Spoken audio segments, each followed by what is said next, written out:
शाखों से टूट जाए वो पत्ते नहीं है हम। शाखों से टूट जाए वो पत्ते नहीं है हम। आंधी से कह दो औकात में रहे।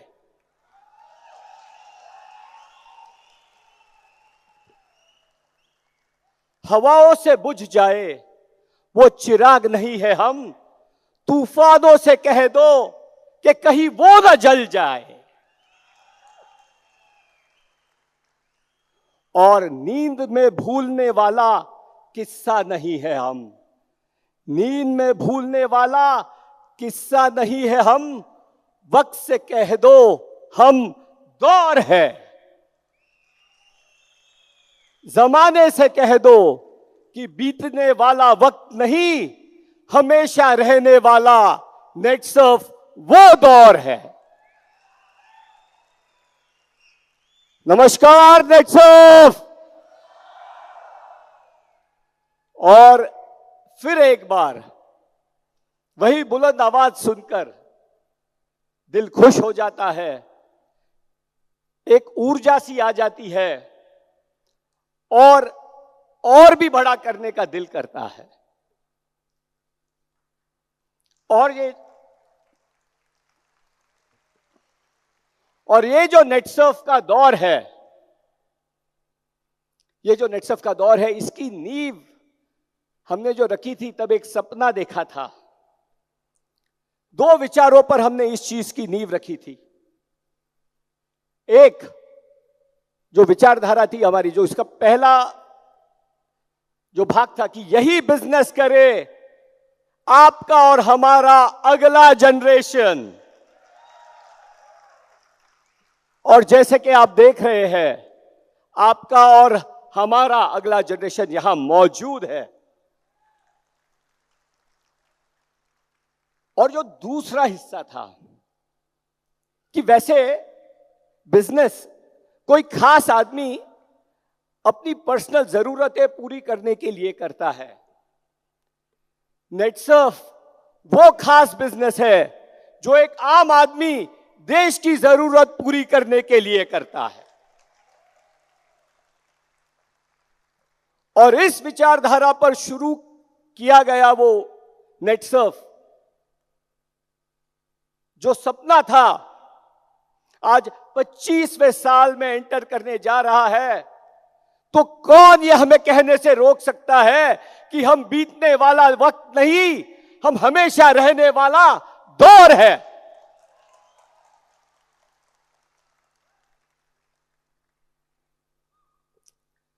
पचास लोगों से हमने पहले इवेंट की शुरुआत की थी 24 साल पहले।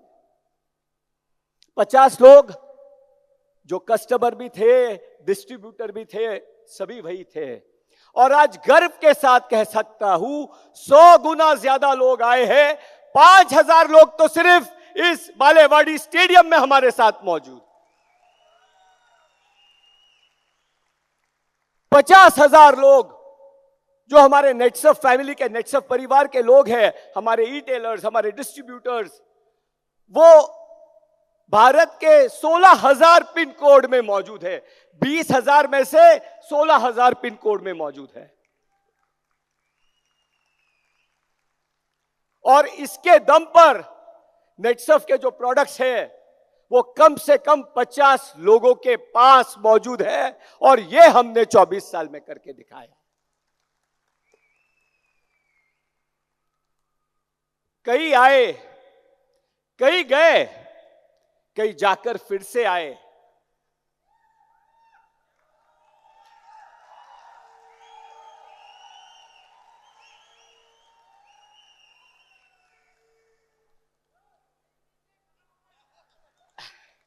लेकिन हम यही थे, हम यही हैं और हम यही रहेंगे।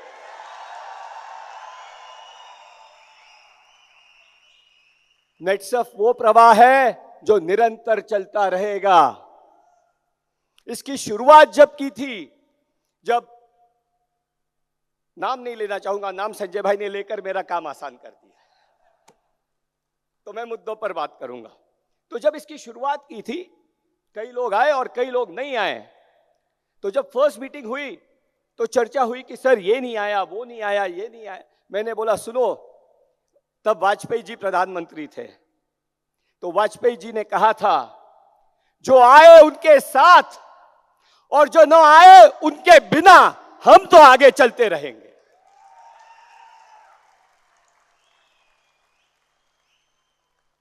नेटसर्फ वो प्रवाह है जो निरंतर चलता रहेगा। बट जैसे तब वाजपेयी जी थे और आज मोदी जी है, लेकिन दुश्मन हमेशा हमला करते रहता है। तो मैं उन दुश्मनों से एक ही बात कहना चाहता हूं कि हमारा किसी से बैर नहीं, लेकिन अगर हम पर आए तो उसकी खैर नहीं।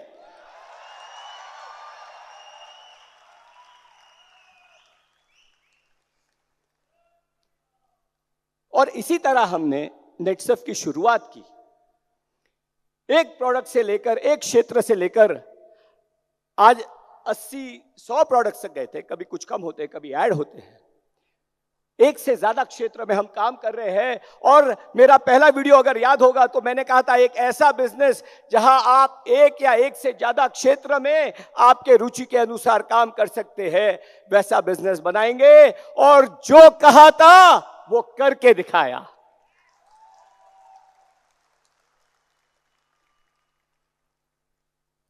और आज नेटसर्फ के द्वारा हम किसानों के खेत की सेहत का ख्याल रखते हैं। नेटसर्फ के द्वारा हम लोगों की सेहत का ख्याल रखते हैं। नेटसर्फ के द्वारा हम लोगों के घरों की सेहत का ध्यान रखते हैं, उनके त्वचा की सेहत का ध्यान रखते हैं। नेटसर्फ के द्वारा लोगों की सेहत का ध्यान रखकर हम घर घर तक बरकत देते हैं।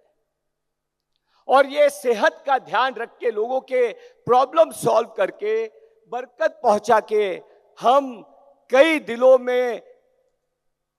दिलों को छूते हैं और कई चेहरों पर मुस्कुराहट फैलाते हैं। इसीलिए नेटसर्फ को कहते हैं सेहत, बरकत और मुस्कुराहट।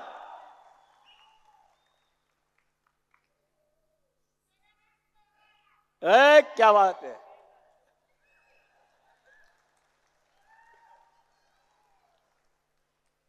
और इस सफर में सेटबैक्स आते हैं, लेकिन किसी ने कहा है जिंदगी का जो सफर है ईसीजी की तरह ऊपर नीचे होते रहना चाहिए। अगर सफर फ्लैट हो इसका मतलब जिंदगी खत्म हो।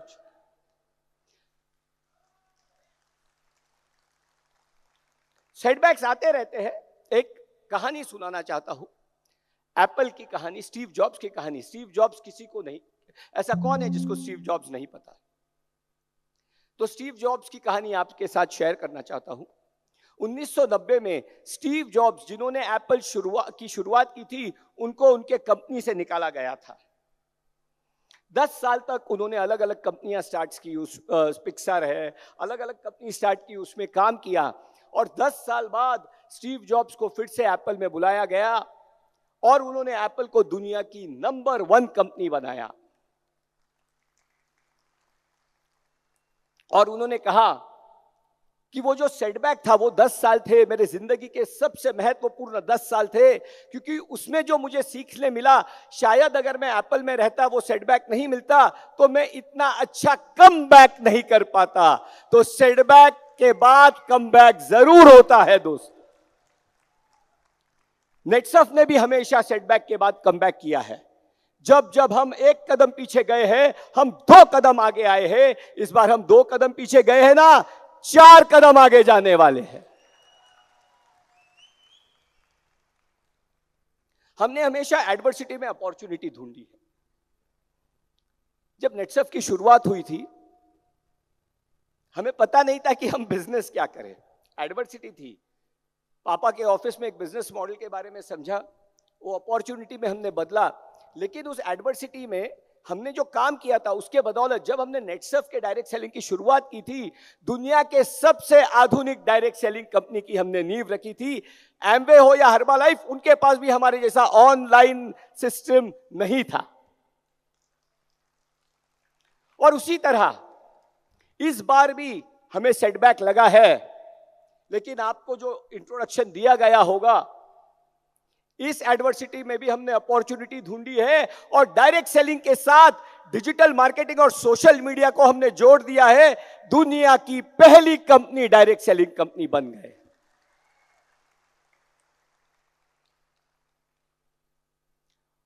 और ये जो कमबैक है, ये करने के लिए हमें 3 मूल्यों के ऊपर चलना होगा। वो कमबैक का पहला मूल्य है एस, यानी हमारी साइट, हमारी सोच। हमारी सोच और हमारी साइट लॉन्ग टर्म होनी चाहिए। आपके साथ एक कहानी शेयर करना चाहता हूं।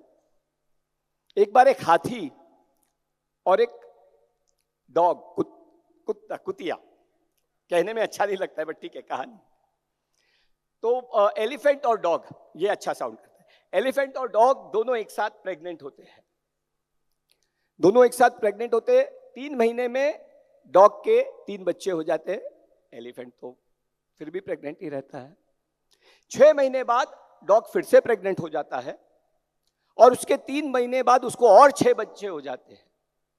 12 महीने हो गए, एलिफेंट का कोई रिजल्ट नहीं, अभी भी प्रेग्नेंट ही है। उसके और 6 महीने बाद फिर डॉग प्रेग्नेंट, फिर 3 महीने बाद 6 बच्चे, एलिफेंट वही के वही। तो डॉग एलिफेंट के पास जाके बोलता है कि भाई तुम सच में प्रेग्नेंट भी हो या नहीं, कि ऐसे ही मुझे बेवकूफ बना रहे हो। तो एलिफेंट कहता है कि तुम जो पैदा कर रहे हो ना, उससे किसी को कुछ फर्क नहीं पड़ता, लेकिन जो मैं पैदा कर रही हूं, जब वो इस दुनिया में आएगा, पैदा होते ही धरती हिल जाएगी।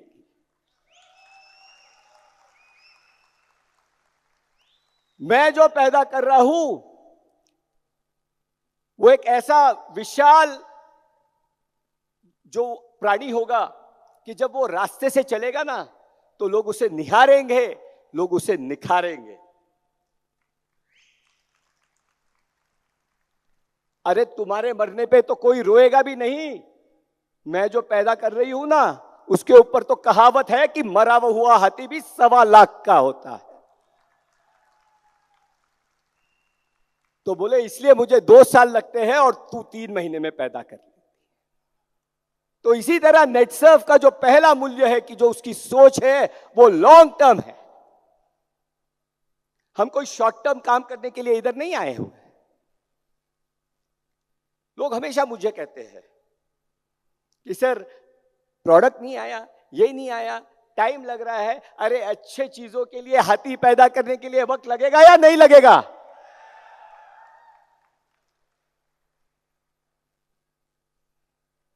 हम 2 साल रीसेट क्या हुए, सारी दुनिया चौड़ी होके घूम रही, लेकिन अब हम रीसेट हो गए हैं। सबकी चौड़ाई को हम नाप लेंगे, फिक्र मत कीजिए।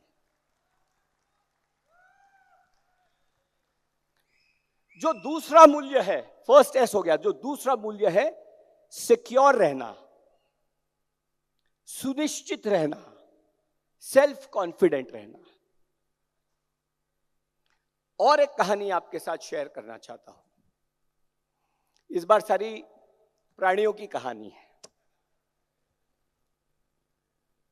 तो एक बार जंगल में गधे और बाघ, डोंकी एंड टाइगर, इनकी बहस होती है।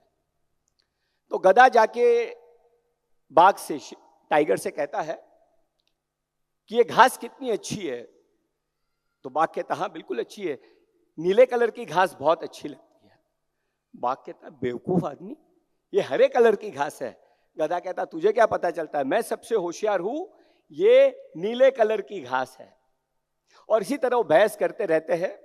गधा मानने को तैयार नहीं और बाघ सुनने को तैयार नहीं। दोनों डिसाइड करते कि अब क्या किया जाए। तो बोले जंगल के राजा के पास जाते हैं, शेर के पास जाते हैं, लायन के पास, वही इसका निर्णय करेगा। दोनों शेर के पास जाते हैं। तो वो पूछता है कि भाई कैसे आना हुआ दोनों का। तो गधा कहता है कि भाई ये बाघ बिल्कुल बेवकूफ है, मैंने इससे कहा कि घास नीली है, लेकिन ये कह रहा है घास हरी है। तो राजा जी आप ही फैसला कीजिए और बताइए कि घास का रंग क्या है। तो शेर कहता है घास तो नीली है। गधा खुश हो जाता है, अरे मैं जीत गया, चलो वो जीत की खुशी में चला जाता है।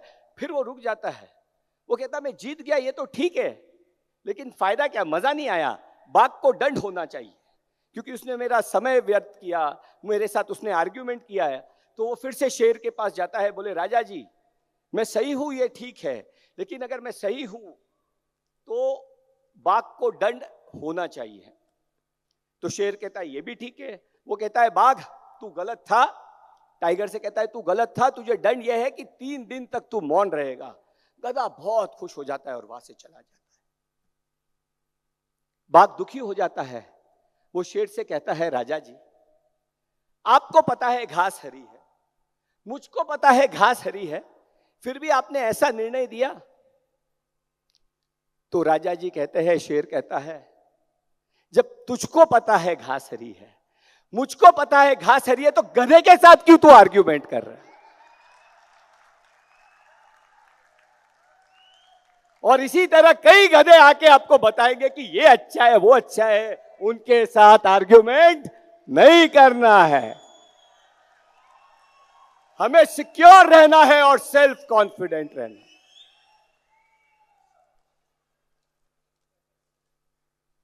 क्योंकि फर्क यह है, गधे को लगता है कि वो होशियार है, लेकिन शेर को तो पता है ना कि वो होशियार है।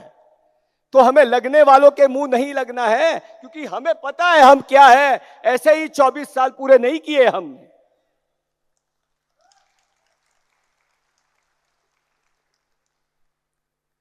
एक बहुत ही सिंपल बात कहता हूं, एप्पल है। लोग मुझे कहते हैं सर इतने प्रोडक्ट निकाले, उतने प्रोडक्ट निकाले, ये प्लान निकाला, वो प्लान निकाला। एप्पल के प्रोडक्ट बाकी कोई भी कंपनी के मुकाबले में सबसे कम है, लेकिन आज भी सबसे बड़ी कंपनी एप्पल है या नहीं? क्योंकि वो सिक्योर है, वो जो कर रहे हैं वो उसमें कॉन्फिडेंट है, सुनिश्चित है। उसी तरह जो सेकंड मूल्य है, हमें सिक्योर रहना है, हमें सुनिश्चित रहना है, हमें सेल्फ कॉन्फिडेंट रहना है।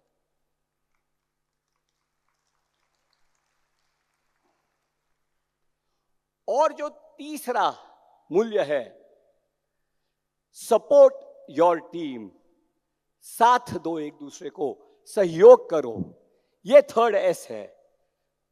पहला है सोच, दूसरा है सिक्योर, सुनिश्चित रहना, और तीसरा है सपोर्ट ईच अदर, साथ दो एक दूसरे का। और एक कहानी आपको सुनाना चाहता हूं। 2 दोस्त है, एक बिल्लू बंदर और एक बल्लू हाथी। तो ये बिल्लू और बल्लू दोनों दोस्त थे, बहुत अच्छे दोस्त थे। लेकिन दोस्त छोटे होते हैं, बड़े होते हैं, फिर दोस्तों में ईगो आ जाता है। और एक दिन बिल्लू और बल्लू में, बंदर और हाथी में बहस हो जाती है। बिल्लू कहता है तू क्या है? बोले मोटा सा, बोले हिल भी नहीं सकता, बोले मैं तुझसे श्रेष्ठ हूं, मैं फास्ट हूं, मैं उधर से उधर भाग सकता हूं, मैं फ्लेक्सिबल हूं। तो बोले ये ज्यादा जरूरी है जिंदगी में। बल्लू को भी ईगो रहता है। बल्लू कहता है अरे तू क्या है, मैं तुझे 1 लात मारूं तो तू मर जाएगा, मैं स्ट्रांग हूं, मैं सिक्योर हूं, मेरे चलने से धरती हिल जाती है, मैं स्ट्रांग हूं, मैं कितना विशाल हूं, बोले मैं तुझसे महान हूं। और ऐसे दोनों में बहस हो जाती है और दोनों की बहस का अंत ही नहीं होता। फिर दोनों डिसाइड करते कि भाई इसका भी निर्णय कैसा किया जाए। इस बार वो शेर के पास नहीं जाते, थोड़ा चेंज भी होना चाहिए। वो जाते हैं जंगल के सबसे बुद्धिमान प्राणी उल्लू के पास। उल्लू का नाम उल्लू है लेकिन है सबसे बुद्धिमान। तो वो उल्लू के पास जाते हैं और वो उल्लू से पूछते हैं कि भाई हम दोनों में से इंपॉर्टेंट कौन है, श्रेष्ठ कौन है, सही कौन है? तो उल्लू उनसे कहता है कि वो जो नदी आपको दिख रही है, नदी, उस नदी के पार एक जो बड़ा पेड़ है, उस पेड़ पर कुछ आम लगे हुए हैं और मुझे लगी है बहुत भूख। तो जो आम मुझे लाके देगा उसके बाद ही मैं आपको बताऊंगा कि भाई आप दोनों में से सही कौन है। तो हाथी बोलता है तो बहुत आसान है। वो जाता है, नदी में तैरता है, पार करता है और बाद में जब पेड़ के पास पहुंचता है तो उसको पता पड़ता है कि आम तो बहुत ऊपर है, वो नहीं तोड़ सकता। बंदर भी दौड़ता है, नदी तक पहुंचता है और नदी का जो प्रवाह है बहुत तेज होता है, उसकी गहराई वो बहुत गहरी नदी होती है और उसको पता पड़ता है कि वो तो क्रॉस ही नहीं कर पाएगा। हाथी सोचता है अभी क्या करे, वो फिर से नदी के पार आता है, बंदर को कहता है भाई मुझ पर बैठ जा, अपन दोनों जाते हैं, दोनों मिलके नदी क्रॉस करते हैं। और फिर बंदर जाता है, पेड़ से आम तोड़ता है, हाथी पर बैठता है और दोनों आते हैं और उल्लू को आम देते हैं। उल्लू आम खाता है और वो पूछते कि भाई अब बताओ, आम तो खा लिए, कि हम दोनों में से सही कौन है, श्रेष्ठ कौन है। तो उल्लू कहता है आप बताओ आम किसने लाया। बंदर कहता है आम मैंने लाया। ये हाथी क्या आम लाएगा, बोले इतने ऊपर आम था, मैं गया, मैं चढ़ा, मैंने तोड़ा, मैंने आम लाया। हाथी कहता है ये क्या बकवास कर रहा है, अगर मैं नहीं होता तो ये नदी के पार ही नहीं जाता, आम तो मैंने लाया। बोले कई बंदर बोले पेड़ पर चढ़ जाते, बट हाथी नदी क्रॉस करता है।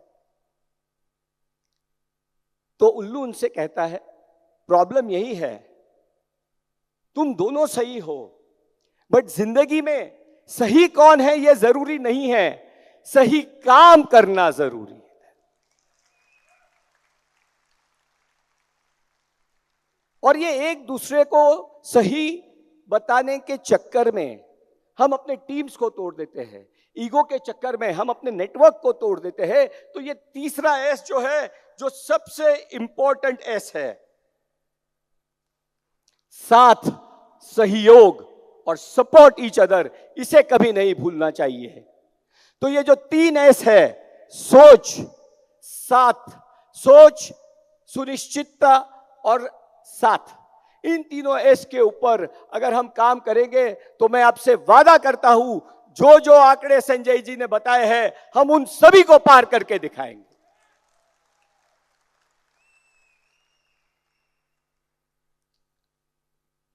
और आज ये जो नया जोश है, ये नया मोटिवेशन है और ये जो नया डिटर्मिनेशन है, और उसके साथ मेरा वही प्यारा पुराना नेटसर्फ परिवार, वफादार प्यारा नेटसर्फ परिवार, ये अगर जुड़ जाए तो मैं वादा करता हूं हर आदमी नेटसर्फ आज जो इस हॉल में मौजूद है वो मेंटोर बन सकता है, प्रेसिडेंट बन सकता है।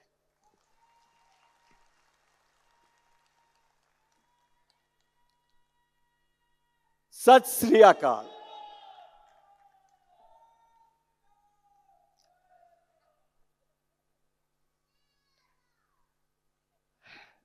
मैं सभी का आदर करता हूं, लेकिन मेरा जो मकसद है कि आप सबके घर में इतना धन पहुंचे, आप सबका करियर इतना अच्छा हो कि आप जिसे चाहिए उसकी उतनी भव्य पूजा करें, उसका उतना भव्य मंदिर बनाएं।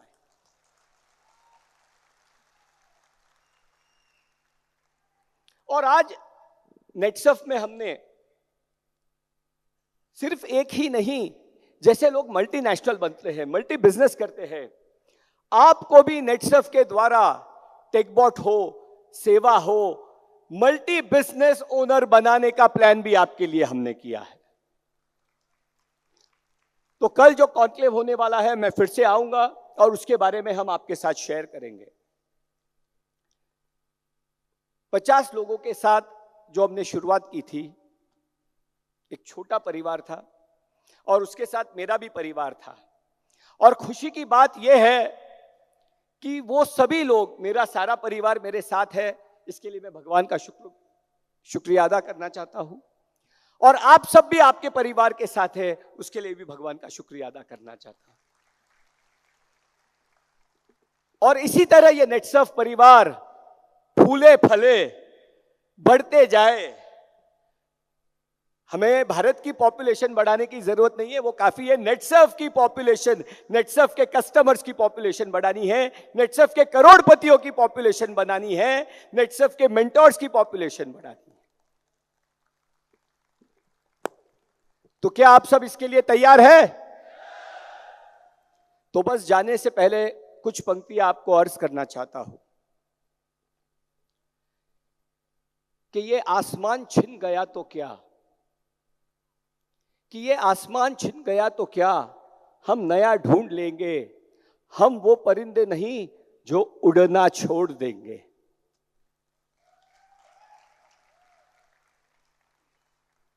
कदम चलते रहेंगे जब तक श्वास है। परिस्थिति से परे स्वयं पर हमें विश्वास है। ये रास्ता नहीं मिला तो क्या, नई राह ढूंढ लेंगे। ये रास्ता नहीं मिला तो क्या, नई राह ढूंढ लेंगे। हम वो मुसाफिर नहीं जो चलना छोड़ देंगे। तो क्या आप मेरे साथ चलेंगे? तो क्या आप मेरा साथ देंगे? तो क्या आप मेरे साथ रहेंगे? तो मैं आपको वादा करता हूं, आप और मैं मिलकर पूरी दुनिया पर राज करेंगे। पूरे भारत पर राज करेंगे। आपका आने वाला वर्ष बहुत अच्छा रहे। आपके और आपके टीम के सभी टारगेट्स पूरे हो, यही शुभकामनाओं के साथ मैं अपने वाणी को अल्प विराम देता हूं। जय हिंद, जय भारत।